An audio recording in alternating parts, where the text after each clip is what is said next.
Hi friends, നമുക്കിന്ന് കുറച്ച് ഉണ്ണിയപ്പം ഉണ്ടാക്കി നോക്കിയാലോ. അതിന് വേണ്ടിയിട്ട് 1 കപ്പ് അരിയാണ് ഞാൻ എടുത്തിരിക്കുന്നത്.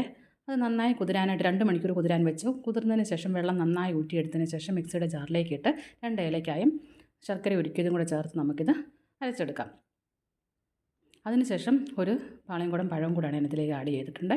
അതിനുശേഷം അത് നന്നായി അരച്ചതിന് ശേഷം ഒരു സ്പൂണ് ഗോതമ്പ് പൊടിയും കൂടെ ആഡ് ചെയ്യുന്നുണ്ട്. അത് സോഫ്റ്റ് ആകാൻ വേണ്ടിയിട്ടാണ്. ഇനി നമുക്കിതൊരു 2 മണിക്കൂർ 3 മണിക്കൂർ വരെയൊക്കെ നമുക്കിത് ഒന്ന് റെസ്റ്റ് ചെയ്യാൻ വെക്കാം. ഇത് നന്നായി മിക്സ് ചെയ്ത് റെസ്റ്റ് ചെയ്യാൻ വെക്കാം. അതിനുശേഷം ഒരു 2 മണിക്കൂറിന് ശേഷം ഞാൻ കുറച്ച് നെയ്യ്, 1 സ്പൂൺ നെയ്യ് അടുപ്പത്ത് പാനിലേക്ക് ഒഴിച്ച് കുറച്ച് തേങ്ങാക്കൊത്ത് ഇട്ട് മൂപ്പിച്ചെടുക്കുന്നുണ്ട്. ഇതിലേക്ക് ഒഴിക്കാൻ വേണ്ടിയിട്ടാണ്. അത് നമുക്ക് ഉള്ളിയപ്പത്തിൻ്റെ ഇടയ്ക്ക് ഇങ്ങനെ കടിക്കാനൊക്കെ കിട്ടുന്നത് നല്ല ടേസ്റ്റല്ലേ.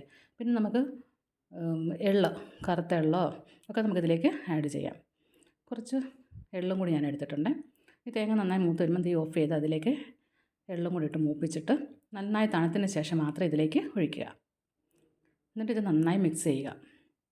ഇതിപ്പോൾ ഉണ്ണിയപ്പച്ചട്ടിയൊക്കെ ഞാൻ അടുപ്പത്ത് വെച്ച് എണ്ണയൊക്കെ നന്നായി ചൂടായി വന്നിട്ടുണ്ട്. അതിലേക്ക് കോരി ഒഴിക്കുകയാണ്.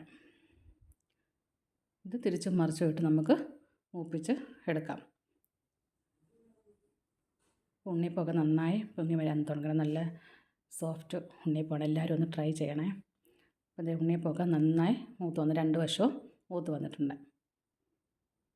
ഒത്തിരി എണ്ണയൊന്നും ഇത് എടുത്തിട്ടില്ല, ഒട്ടും എണ്ണയൊന്നും അധികം കുടിച്ചിട്ടില്ല.